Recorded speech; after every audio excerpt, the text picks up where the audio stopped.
I carry my books with me out into public maybe a little bit too much. I take my books down to the pool, I read as I walk to campus, which, let me tell you, is mostly a safe idea. And I even took a book to a concert a few weeks ago. Hey, beautiful people of the internet, my name is Ryan, and in all three of those places, pool, walking, and concert, when I was carrying around The Secret History by Donna Tartt, people stopped to tell me, whoa, I read that book. Now, assuming that not every single person on the internet has read this book, which frankly would not be all that surprising, I would like to do a review for you. Disclaimer, 3-part book reviews are like 3 scoop ice cream cones.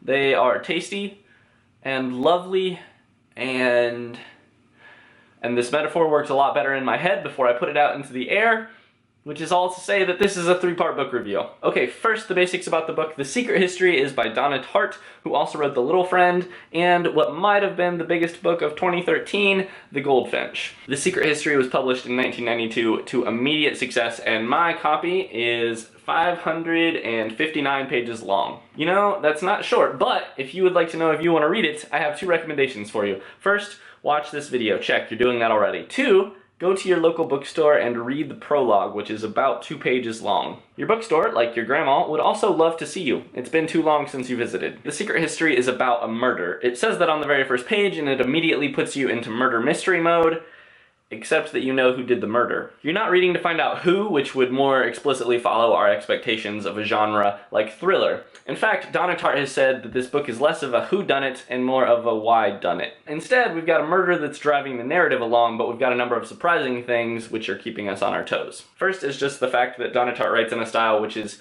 more commonly associated with the 19th century in general, and Charles Dickens in particular, which, I know, murder mystery meets Dickens, but trust me, this book is like nothing you could expect. Second, it takes place in a private college in New England, in a classics department of all places. And maybe most effectively, the it in Why Done It is the thing that changes over the course of the novel. I'm not going to say anything more out of respect for spoilers. Big side note here, but I attended a very small private liberal arts college that was all male in Indiana, and The Secret History and one other book, The Art of Fielding by Chad Harbach, are the 2 books that I have found that get closest to describing that crazy atmosphere. Other than the murder, obviously, because we did not have one of those. Okay, second, my personal reaction to it. This is the part of the script where I wrote down, and I quote, capital letters, ASDFASGHDFASDF. I think that is Ryan for I don't know how to talk about the multitude of feelings that this book made me feel. Maybe instead I will quote one of the people who stopped me on the street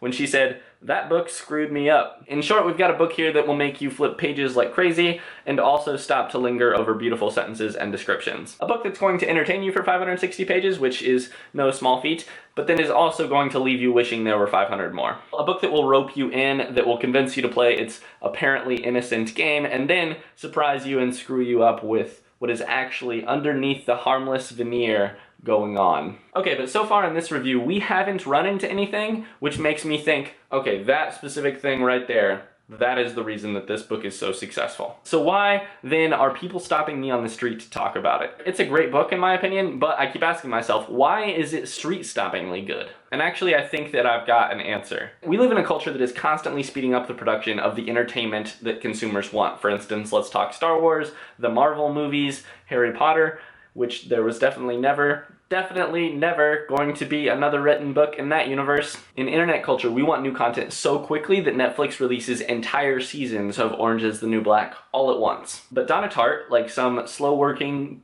and yet elegant and accurate machine, cranks out 1 book every 10 years. Especially if you consider the 9 years it took for her to write The Secret History, every time a Donna Tartt book lands in bookstores, it is an event. Especially after The Goldfinch in 2013, Donna Tartt leaves craters in the publishing industry when her books come out. So this is partially a really good book thing and also a author as mysterious figure thing. But if that is true, are we reading the book or for the author? It's a good question, Ryan. Thank you for asking it. And that leads us to, should you read the book? Number 3. I want to make sure before I say anything else that I say this. Whatever your opinion is of books that involve the classics, of detective murder mysteries, of books that take place in very wealthy New England settings, this book is not like those books. A month ago, I'd have told you that my interest level in a book that does all of those things is about 0. And The Secret History is Donna Tartt's first book, and it's got a lot of the telltale signs of a first book.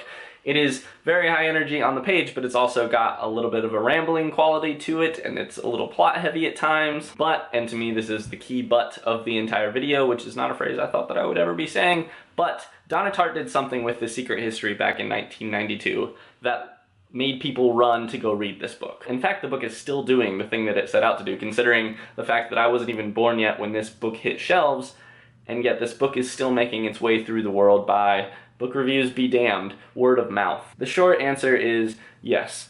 Donna Tartt has a little bit of an artist idealization thing going on that helps her sell books. But The Secret History needs no help on that front, and you should read it. Alrighty, now comes the very necessary part of this video where I answer the question that maybe some of you are already typing down below, and I know many of you have already asked me in the past. Will I review The Goldfinch? There's a complicated answer to that.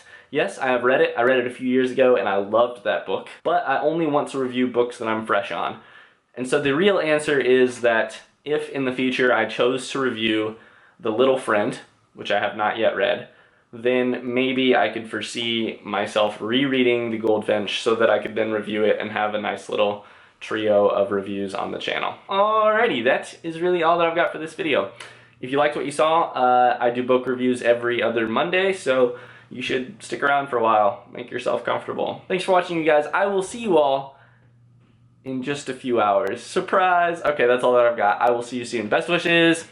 Hey beautiful people of the internet, my name is Ryan. We are vlogging on the go today, and this video is coming to you in 3 parts.